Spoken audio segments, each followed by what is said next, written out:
महोदय, अब मैं इस बिल को झारखंड और आदिवासी दृष्टिकोण से दिखाना चाहती हूँ और झारखंड मुक्ति मोर्चा की ओर से यह गर्व से कहना चाहूंगी कि हमारी राज्य सरकार ने हमेशा गरीब, आदिवासी और मेहनतकश वर्ग को नीति के केंद्र में रखा है। पूर्व आपदा के समय माननीय मुख्यमंत्री श्री हेमंत सोरेन जी ने लेह लद्दाख में ऑपरेशन में फंसे हमारे मजदूर, झारखंड के मजदूर भाइयों को हवाई जहाज से सुरक्षित अपने राज्य में वापस लाने का काम किया। यह केवल प्रशासन नहीं था, यह संवेदनशील शासन का उदाहरण था। लेकिन दुख के साथ कहना पड़ता है कि केंद्र सरकार की नीतियों में झारखंड जैसे आदिवासी बहुल राज्यों के लिए वही संवेदनशीलता दिखाई नहीं देती, चाहे बीमा कानून हो, चाहे वंश संरक्षण से जुड़े निर्णय। वाइस चेयरमैन सर, आज संसद में सबका बीमा सबकी रक्षा amendment of insurance laws bill 2025 पर बहस हो रही है। झारखंड के आदिवासी समुदाय के सैकड़ों मजदूर भाई लोग बॉर्डर रोड ऑर्गेनाइजेशन BRO के तहत कॉन्ट्रैक्चुअल मजदूर के रूप में लेह लद्दाख जैसे सीमावर्ती अत्यंत दुर्गम और माइनस टेम्परेचर वाले इलाकों में सेना के लिए सड़क, पुल और पुलिया बनाने का काम करते हैं। ये मजदूर लैंड माइंस के खतरे में, माइनस टेम्परेचर में, भीषण ठंड में और लगातार एक्सीडेंट के जोखिम के बीच देश की सीमा को मजबूत करने का काम करते हैं। लेकिन माननीय महोदय, जब इन मजदूरों की दुर्घटना में मौत होती है तो न उन्हें शहीद का दर्जा मिलता है, न उनके परिवारों को कोई समुचित बीमा या एक्सीडेंटल सुरक्षा मिलती है। मैं यह सवाल पूरे सदन से पूछना चाहती हूं कि क्या देश की सुरक्षा केवल वर्दी से ही होती है या उन हाथों से भी होती है जो वर्फ में खड़े होकर सड़क बनाते हैं, सैनिकों, सैलानियों तथा स्थानीय लोगों के लिए पुल पुलिया का निर्माण करते हैं। अगर यह बिल सच में सबका बीमा सबकी रक्षा है तो BRO के इन कॉन्ट्रैक्चुअल मजदूरों को इससे बाहर रखना इस बिल की मूल भावना के साथ अन्याय है। इसलिए BRO के तहत कार्यरत सभी कॉन्ट्रैक्चुअल मजदूरों के लिए अनिवार्य सरकारी एक्सीडेंटल और लाइफ इंश्योरेंस पॉलिसी बने।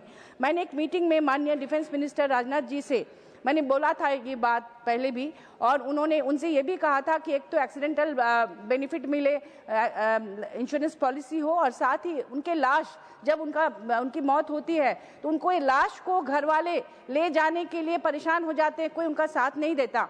तो ऐसे में माननीय राजनाथ जी ने बाद में सेकंड मीटिंग में मुझे बताया था कि उन्होंने लाश को अपने घर ले जाने की व्यवस्था कर दी है। इसके लिए मैं उन्हें धन्यवाद देना चाहती हूँ और चाहती हूँ कि उनके लिए एक्सीडेंटल बीमा पॉलिसी भी जरूर बनाएं। महोदय, अब मैं इस बिल को झारखंड और आदिवासी दृष्टिकोण से दिखाना चाहती हूँ और झारखंड मुक्ति मोर्चा की ओर से यह गर्व से कहना चाहूंगी कि हमारी राज्य सरकार ने हमेशा गरीब, आदिवासी और मेहनतकश वर्ग को नीति के केंद्र में रखा है।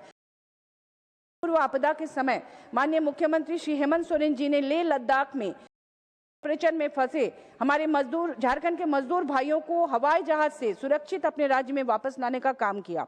यह केवल प्रशासन नहीं था, यह संवेदनशील शासन का उदाहरण था। लेकिन दुख के साथ कहना पड़ता है कि केंद्र सरकार की नीतियों में झारखंड जैसे आदिवासी बहुल राज्यों के लिए वही संवेदनशीलता दिखाई नहीं देती, चाहे बीमा कानून हो, चाहे वंश संरक्षण से जुड़े निर्णय। हर बार आदिवासी और असंगठित मजदूर नीति के हाशिए पर ढकेल दिए जाते हैं। महोदय, झारखंड सहित देश की हजारों महिलाएं, बालिग एवं नाबालिग युवतियां ट्रैफिकिंग की शिकार होती रहती हैं। विशेष परिस्थितियों में ट्रैफिकिंग एवं माइग्रेशन के शिकार बच्चों, युवतियों एवं मजदूर परिवारों की सुरक्षा के लिए भी इंश्योरेंस पॉलिसी हो। महोदय, अगर बीमा कानूनों में सुधार हो रहा है तो उसका पहला लाभ सबसे ज्यादा जोखिम उठाने वाले मजदूरों को मिलना चाहिए, न कि केवल शहरी और संगठित वर्ग को। झारखंड में सैकड़ों एकड़ जमीन में फैले परित्यक्त कोयले के खदान है जो केंद्र सरकार के अधीन है और अक्सर दुर्घटनाएं होती रहती है। परित्यक्त ओपन कास्ट माइंस में बरसाती पानी भरने से उनमें डूबकर स्थानीय युवाओं, बच्चों की मौत होती है। कोयले के बंद पड़े खदानों के नीचे लगी आग फैलने से स्थानीय लोग जमीन धंसकर भी उनकी देहांत होती है। तो ऐसे में उनके लिए बीमा पॉलिसी होनी चाहिए। माननीय महोदय, सबका विकास तब होगा जब सबकी जान की कीमत बराबर होगी। झारखंड यह स्वीकार नहीं कर सकता कि देश की सुरक्षा में योगदान देने वाले उसके मजदूर लेह लद्दाख में बिना सुरक्षा के मरते रहे। अगर सरकार सच में सबका बीमा सबकी रक्षा चाहती है तो उसे सबसे पहले हाशिए पर खड़े भारत की रक्षा करनी होगी। जय हिंद।